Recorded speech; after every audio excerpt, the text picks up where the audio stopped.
Gloria sea a nuestro Rey. Hermanos, continuemos en pie. Vamos a leer la palabra del Señor en Tito capítulo 1, versículos del 1 al 4.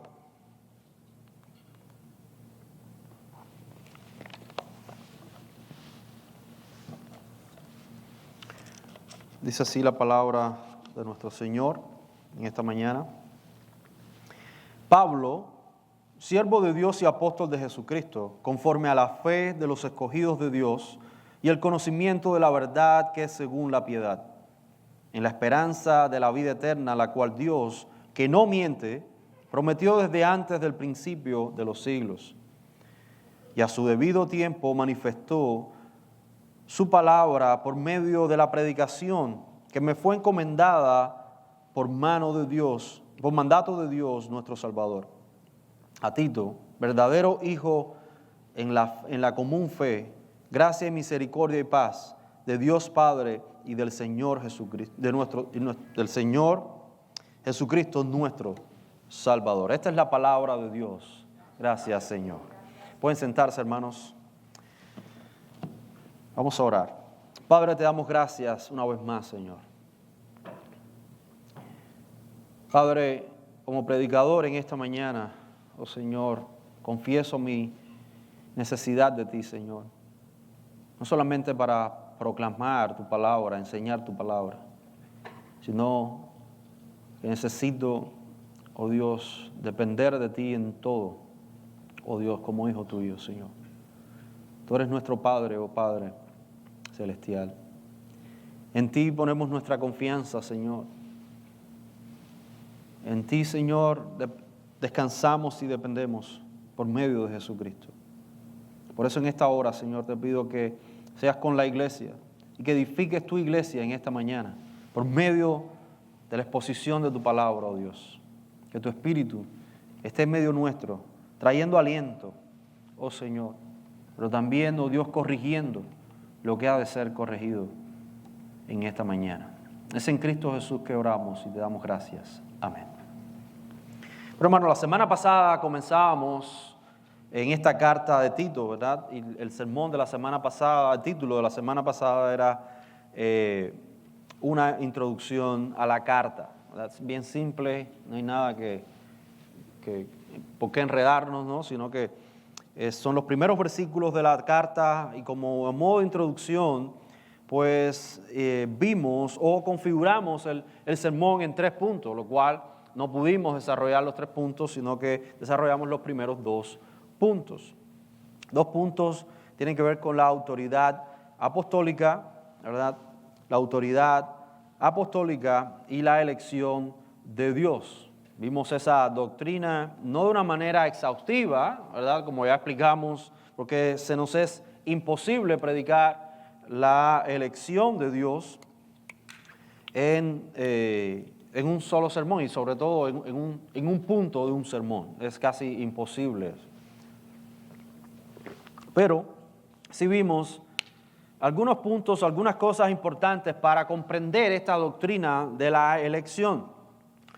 Y concluimos prácticamente con un versículo que es bien importante, como hablábamos acerca del descanso, la seguridad que tienen los creyentes basados precisamente en esta doctrina, la doctrina de la elección. Nosotros hallamos consuelo, conforme a como se nos dice en la Escritura, que los elegidos de Dios tienen fe, ¿verdad? Y esa fe no es una fe primaria, sino es una fe que continúa, es decir, esa fe que Dios nos da desde el principio para creer en el Evangelio, esa misma fe nos mantiene en Cristo y que nada nos puede separar de Cristo, nada nos puede alejar de Cristo. Y leíamos un versículo bastante importante para comprender esta realidad, es el versículo de Romanos 5:10.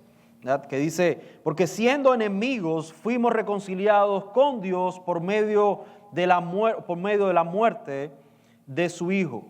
Mucho más estando reconciliados, ya esto implica ya nuestro estado, nuestra permanencia ahora en Cristo. Ya en Cristo fuimos reconciliados, ya Él nos llamó ya Él nos dio un nuevo corazón, ya tenemos una fe, ya creímos en el Evangelio y ahora continuamos entonces creyendo.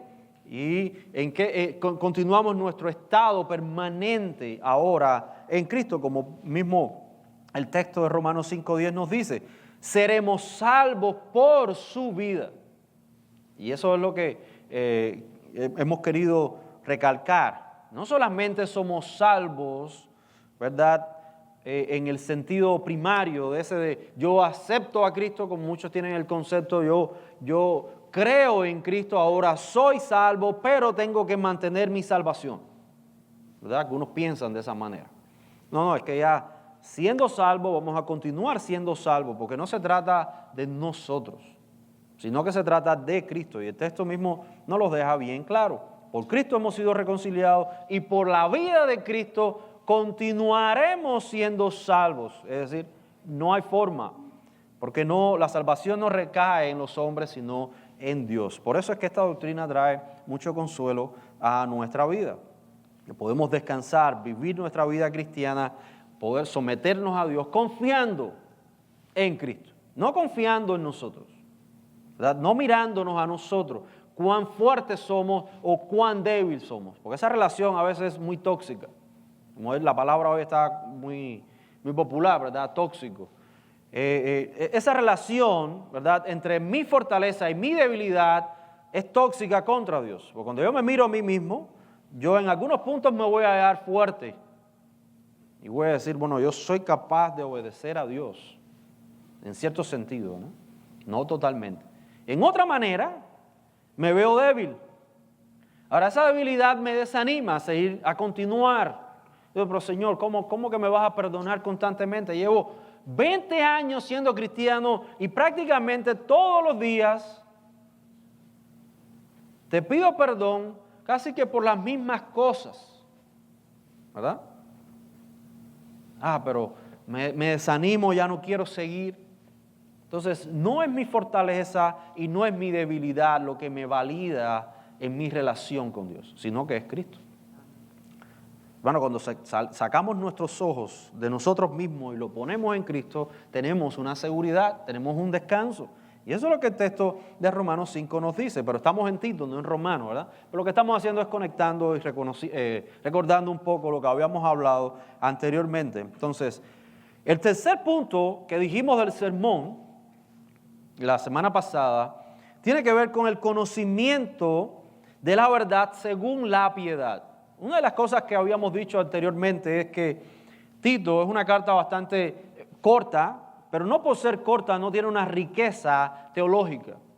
Y muchas de las veces, o la forma en que nosotros debemos estudiar esta carta es viendo el concepto teológico detrás de ciertas palabras. Porque el apóstol Pablo está hablando directamente a la iglesia, pero una iglesia que entendía estas cosas. Entendía, por ejemplo, lo que era el apostolado. Hoy en día tenemos que aclarar qué es el apóstol, porque tenemos falsos apóstoles hoy en día que se creen con esa misma autoridad apostólica de los que tenían los 12.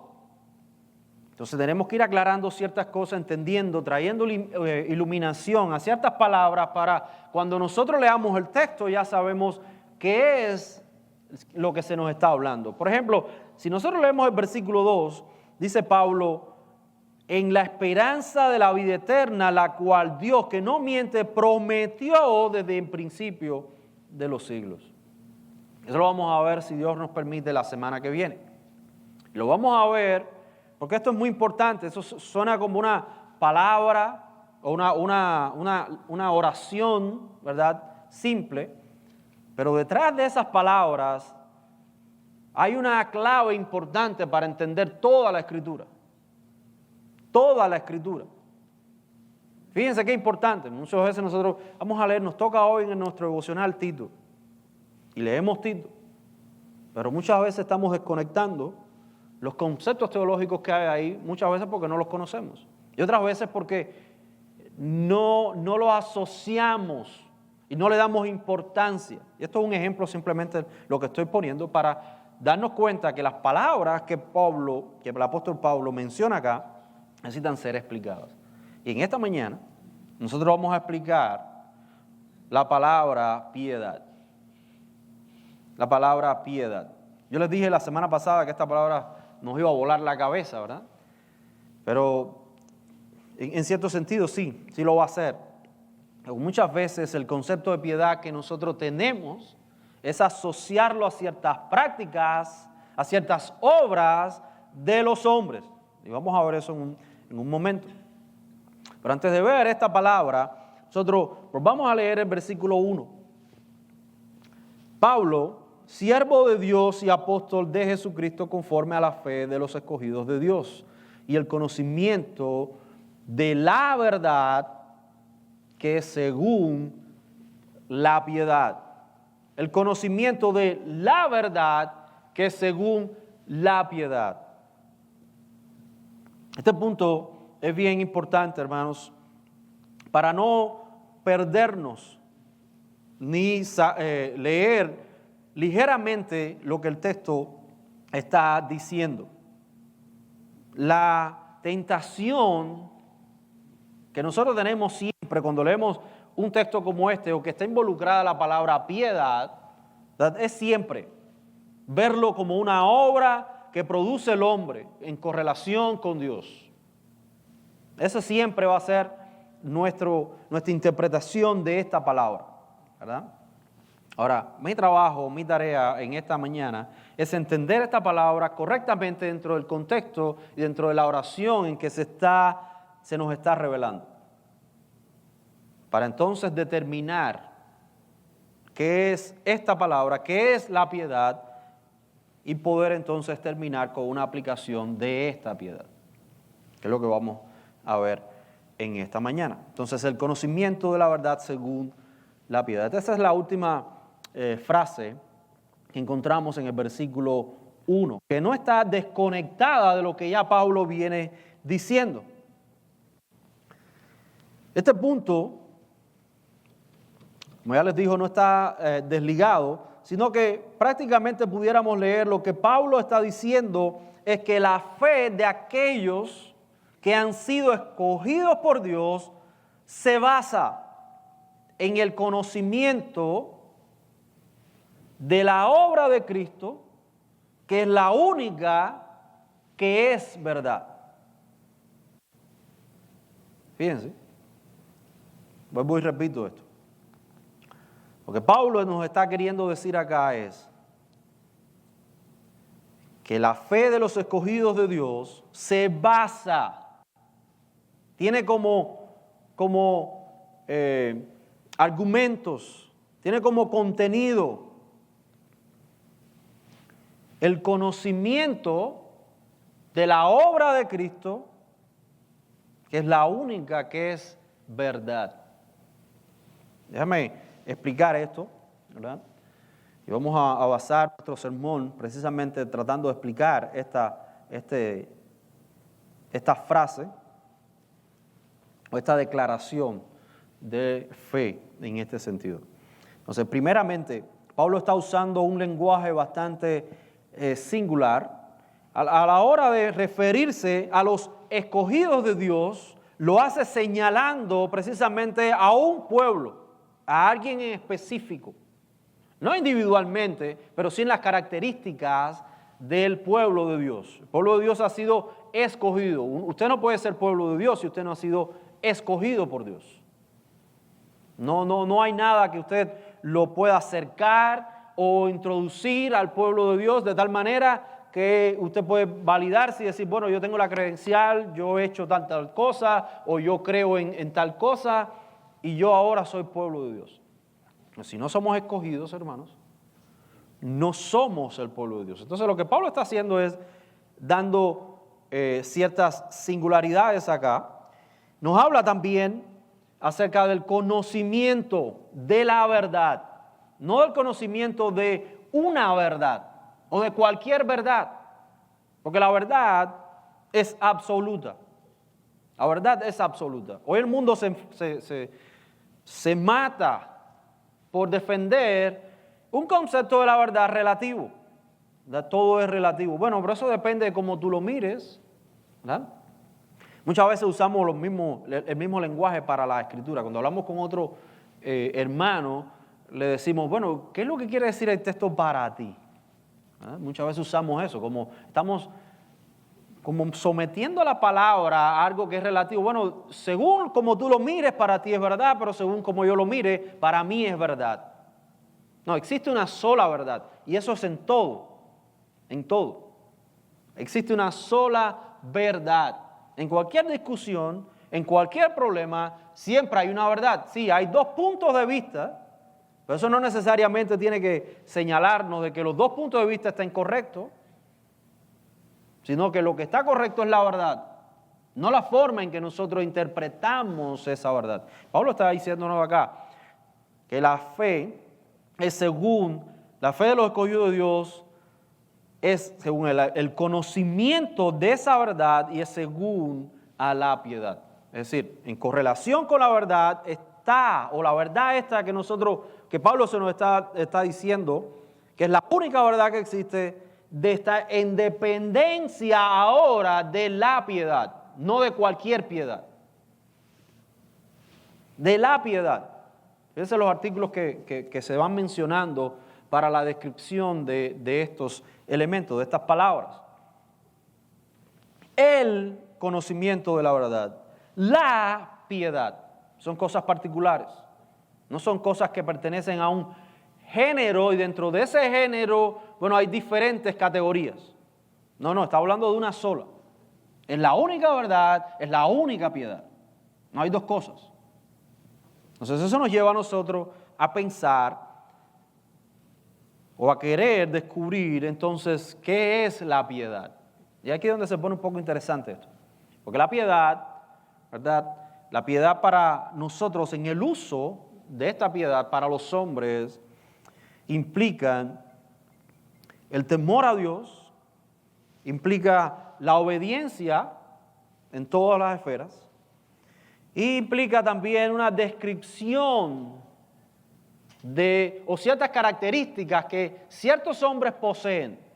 Porque no hablamos de un hombre piadoso, de una mujer piadosa en referencia a todos los hombres o a todas las mujeres, ¿verdad que no?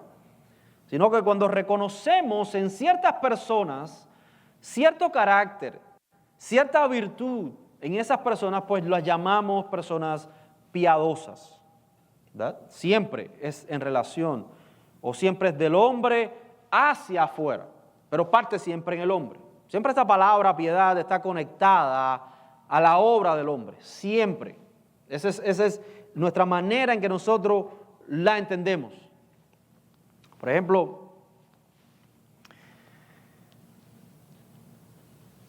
para los griegos antiguos, la palabra piedad está relacionada básicamente a tres aspectos. En el aspecto religioso, ellos decían que un hombre piadoso tenía que ser un hombre religioso, devoto a los dioses. Esa es la primera característica. En segundo lugar, tiene que ver con la familia, obediencia a los padres o a los ancestros. Eso no significa simplemente obedecer a alguien como los padres vivos, ¿no? El consejo de los padres, sino que también recordar la tradición familiar, la cual ellos también se sometían. En tercer lugar, al carácter cívico, la lealtad a la polis. No a la policía, a la polis. Eso significa la ciudad, relación Estado-ciudad, ¿verdad? Entonces, cómo ellos obedecían, o cómo ellos eran leales a la ciudad donde vivían y cómo eran leales al Estado. Entonces, estas tres cosas encerraban la piedad para los griegos de la antigüedad. Ahora, esto no está muy divorciado de todo el concepto de piedad que el hombre o como hombre tenemos.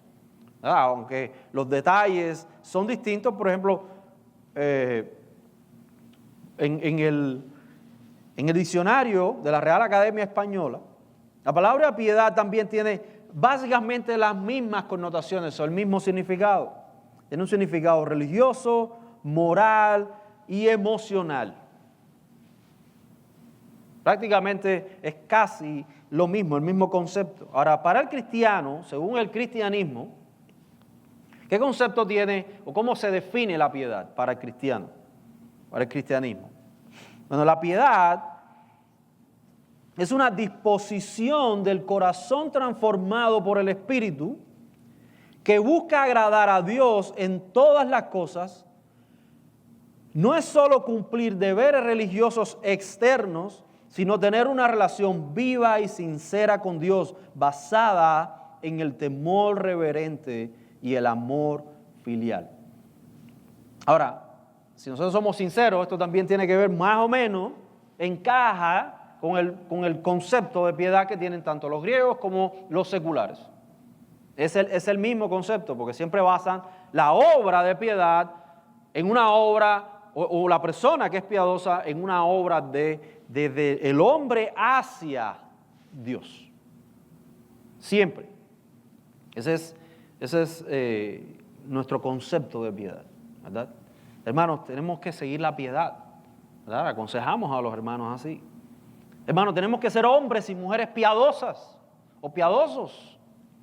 Hablamos así, ¿verdad? Siempre poniendo ese señalamiento, esas características, o hablamos de otros.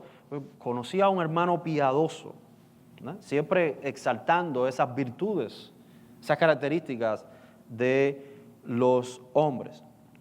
Ahora, es interesante, si nosotros agarramos comentarios bíblicos, y sobre todo he revisado desde la patrística, pasando por los teólogos reformados y los contemporáneos también, y he notado algo que es, a mi entender, una interpretación sesgada por este concepto de piedad que nosotros tenemos. Es decir, automáticamente nuestra mente, cuando vemos la palabra piedad, vemos obras, automáticamente.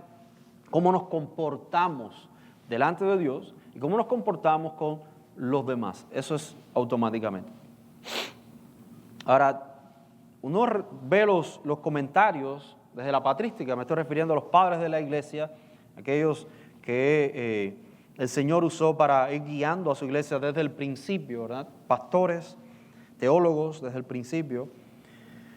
Todos tienen algo en común, que siempre ven este texto, particularmente de Tito 1:1, en la palabra piedad, como el resultado de la verdad. Entonces, todos interpretan y te dicen, bueno, lo que Tito está diciendo acá es que la fe de los escogidos de Dios es no solamente el conocimiento de la verdad, sino que te va a llevar a ti a una vida práctica de piedad. Lo cual no negamos esto, porque tenemos que tener una relación correcta entre lo que es la doctrina y lo que produce esa doctrina, ¿verdad? Eso es inseparable, no se separa. No hay tal cosa como un creyente que tiene mucho conocimiento y una mala práctica. Eso no es consecuente. Sí, el creyente peca, ¿verdad? El creyente puede inclusive vivir, como hemos declarado, mucho tiempo, en un periodo de tiempo que vive enfrascado, engañado por un pecado, pero es un periodo de tiempo. El Señor lo va a traer nuevamente, va a redarguir su corazón. El Señor usa todo ese proceso.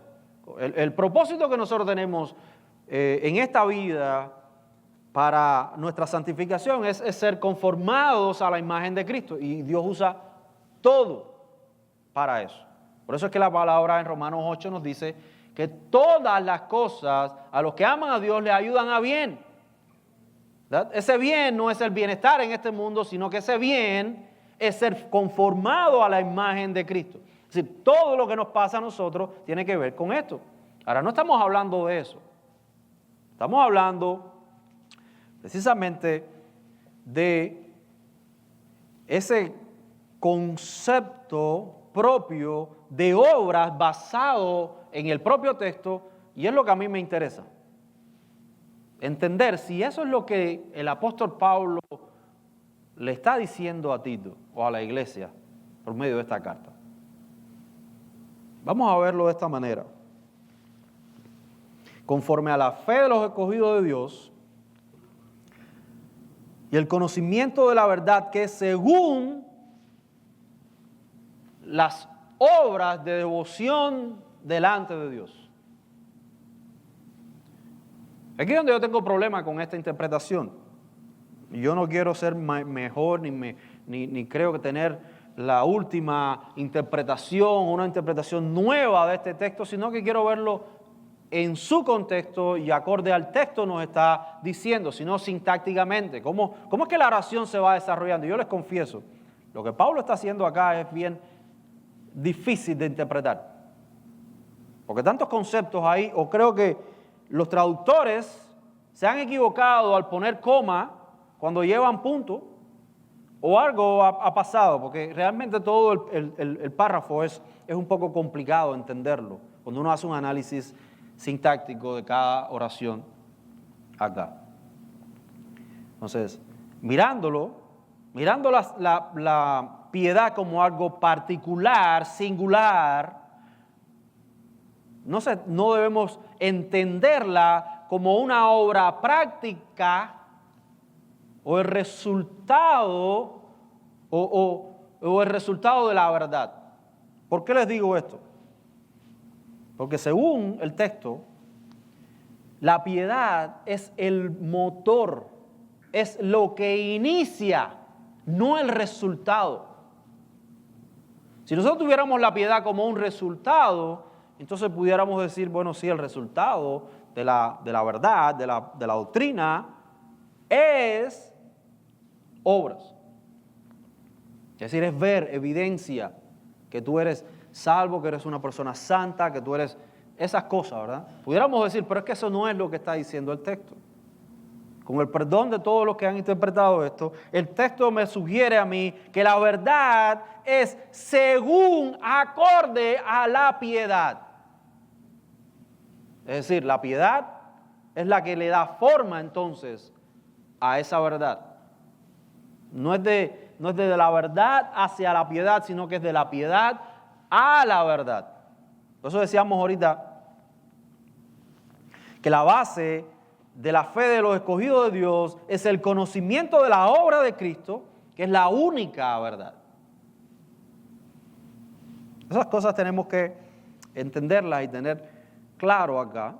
Ahora, antes de ver un poco más acerca de esta palabra en este contexto, el contexto en que Pablo está transmitiéndola, es necesario que veamos cómo nuestra Biblia, la Escritura de Dios, la palabra del Señor, usa esta palabra. Es importante. Por ejemplo, el primer ejemplo que pudiéramos notar es el Salmo 51, versículo 1. Y yo entiendo algo.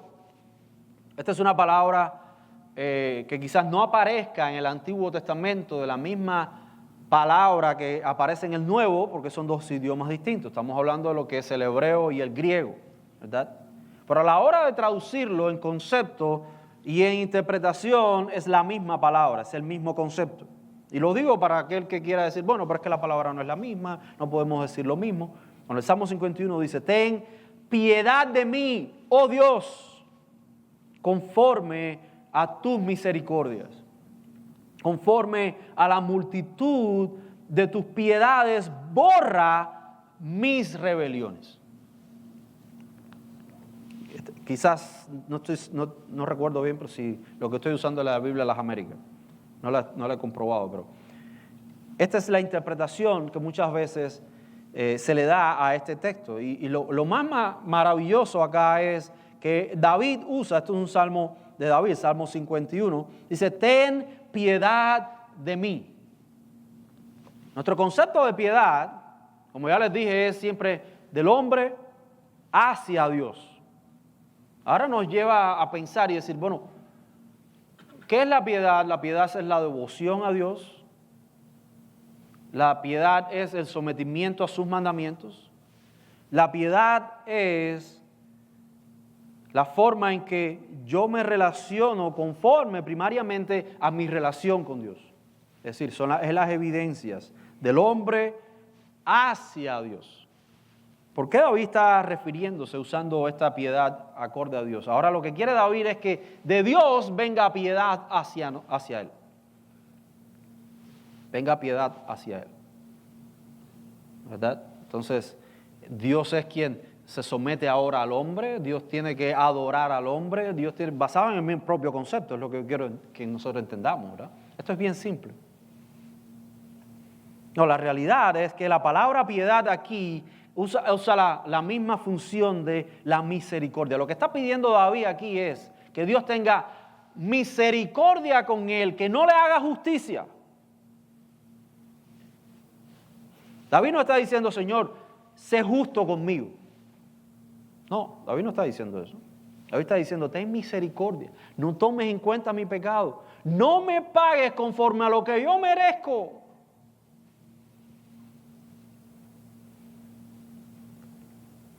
No sé, ¿cómo es que conectamos el concepto de piedad desde el hombre hacia Dios, ahora con Dios hacia el hombre? Esta es la forma en que lo maneja la Escritura. La Escritura maneja esta palabra de esta manera, tanto del hombre hacia Dios como de Dios hacia el hombre, en contextos diferentes, usando esta palabra. Por eso yo les digo que esta palabra no es simple. No es una palabra simple en la que podemos decir, bueno, piedad representa o significa tal cosa. No, es más compleja que eso. Tenemos dos ejemplos en el Nuevo Testamento. Tenemos al publicano, que se golpeaba él mismo y decía, Señor, sé propicio a mí, pecador. Nuevamente, pidiendo misericordia. Y esa es la misma idea acá. Ten piedad de mí, oh Dios. Tenemos el ejemplo de Bartimeo también. El ciego Bartimeo. Se le acerca al Señor y le dice, Hijo de David, ten misericordia de mí. Es la misma palabra. Ahí, ten piedad de mí.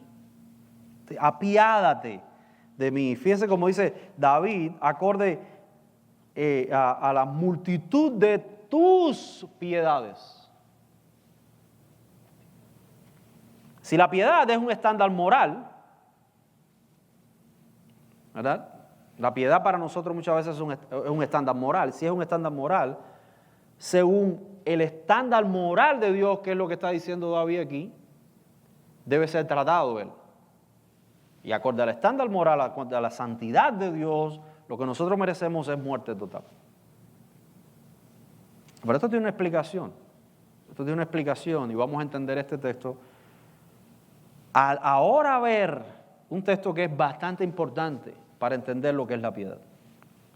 Vayamos a 1 Timoteo 3:16. 1 Timoteo 3:16.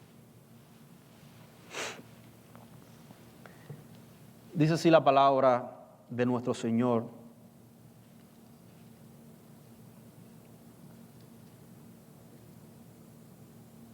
E indiscutible, fíjate que no hay forma de discutir esto. Grande es el misterio de la piedad. Dios fue manifestado en carne, justificado en el Espíritu, visto de los ángeles, predicado a los gentiles, creído en el mundo, recibido arriba en gloria.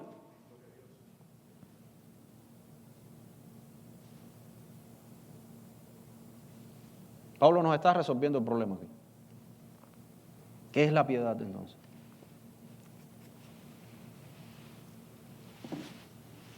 Es Cristo. Esa es la obra del Evangelio, ¿no?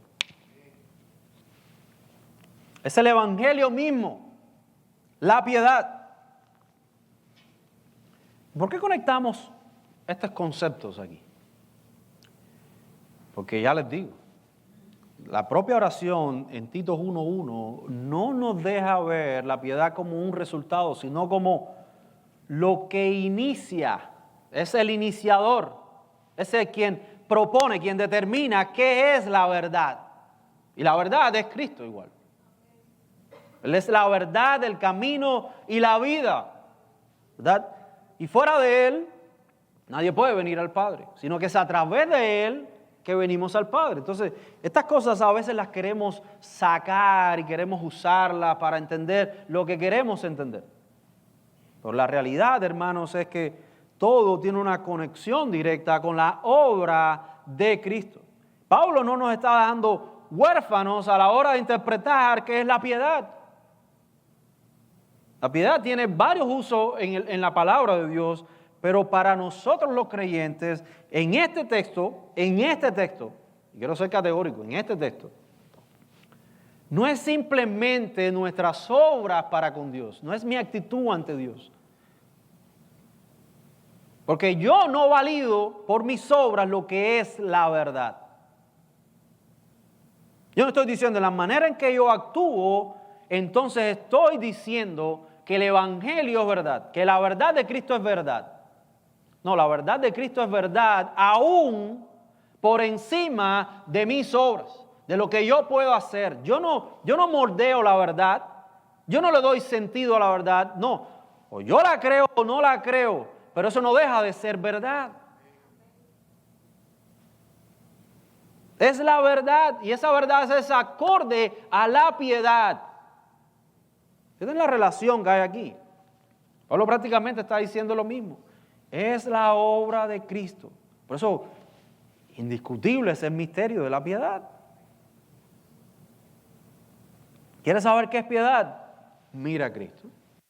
Obsérvalo. Estudia su vida.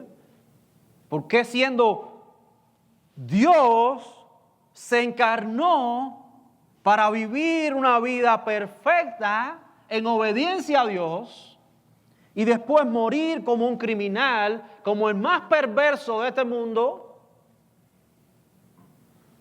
morir y resucitar al tercer día, ¿verdad? Para estar sentado a la diestra del Padre para interceder por los que Él salvó. Por eso es escogido que dice el texto. Esa es la piedad. Esa es la piedad. Esa es la obra de Dios para con el hombre. Y es según la verdad, nadie puede ser salvo si no es a través de Jesucristo. Eso que acabamos de decir. No hay otra verdad. No hay otro Dios. No hay otros dioses. No hay ritos.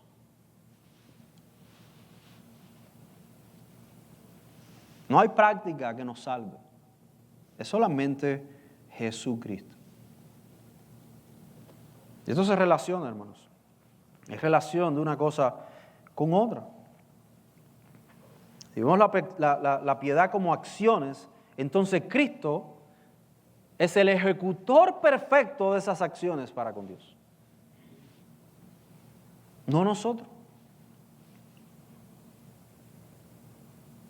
Si lo vemos como una condición, entonces Cristo es piedad. No, Cristo alcanzó la piedad. No, Cristo es piedad.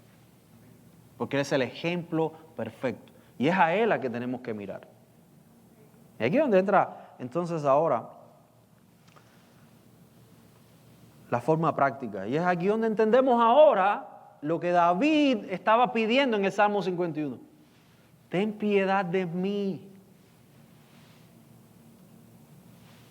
No me tomes mis pecados en cuenta. Ten piedad de mí.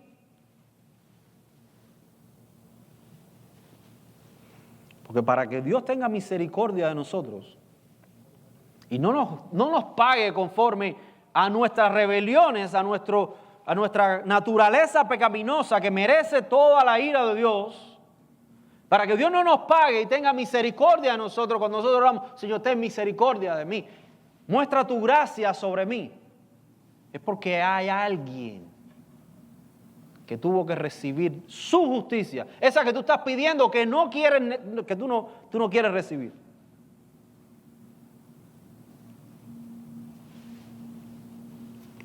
Pues ahora David, evidentemente, con toda sinceridad y con toda confianza puede decir, ten piedad de mí. Lo que David estaba reclamando o estaba diciendo en algún sentido era que la obra de Cristo se aplicara a él. Hermanos, esa es la realidad de nosotros también. Por eso Pablo, en el pasaje que leíamos a principio de Romanos 5:10, habla acerca de la continuidad de nuestra salvación.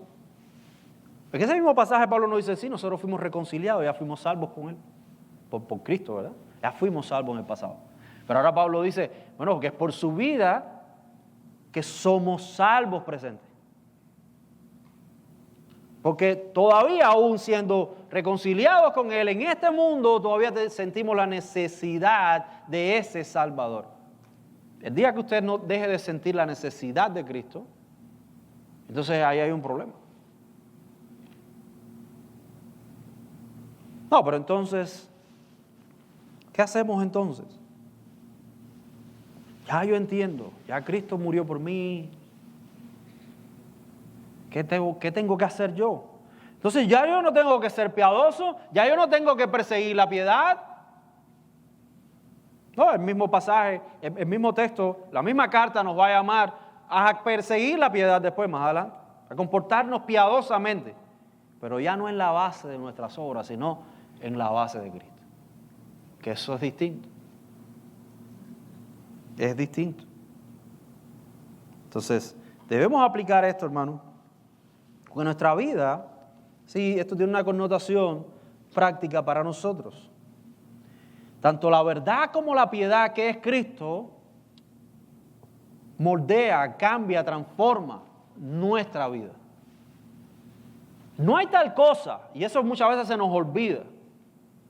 Y eso es lo que queremos seguir, que se nos recuerde constantemente, ¿verdad? Pero lo que queremos muchas veces que se nos recuerde no es lo que realmente necesitamos que se nos recuerde. ¿Y qué quiero decir con esto? Nosotros hablamos acerca de estilos de vida, formas de vivir la vida cristiana, cómo debemos enfrentar los problemas, el pecado, todas estas cosas, para ser santos delante de Dios. Pero muchas de esas cosas, lo que hacemos o el resultado de ese reclamo o de ese entendimiento de cómo debo vivir entonces, es la falta de entendimiento qué tan grave es mi pecado delante de Dios. Porque cuando uno dice, bueno, ya Cristo lo pagó todo, ahora yo qué tengo que hacer. Bueno, ¿cómo es que tú entiendes que Cristo lo pagó todo? ¿Cómo es que Cristo lo pagó todo? ¿Para ti qué significa eso? Significa que tú estabas desesperado en tu pecado, desesperado. No hay tal cosa como que el Señor vino y te propuso, oye, fulano, ¿quieres ser salvo? Mira, yo morí en la cruz. Ah, pero Jesús, yo vivo bien. Yo estoy perfecto. Sí, yo no soy quizás una persona súper perfecta, pero mis problemas son pocos. Eso no sucede. Cuando el Señor cambia tu corazón, no solamente aprendes a verlo a Él como el Salvador, sino que aprendes a ver tu pecado tan miserable que clamas a Él en desesperación, porque tu pecado te lleva al infierno. Y entiendes la ofensa contra Dios que es santo. Ahora, esto no pasa solamente cuando te predican el Evangelio y usted se convierte. Esto es una práctica continua en toda la vida.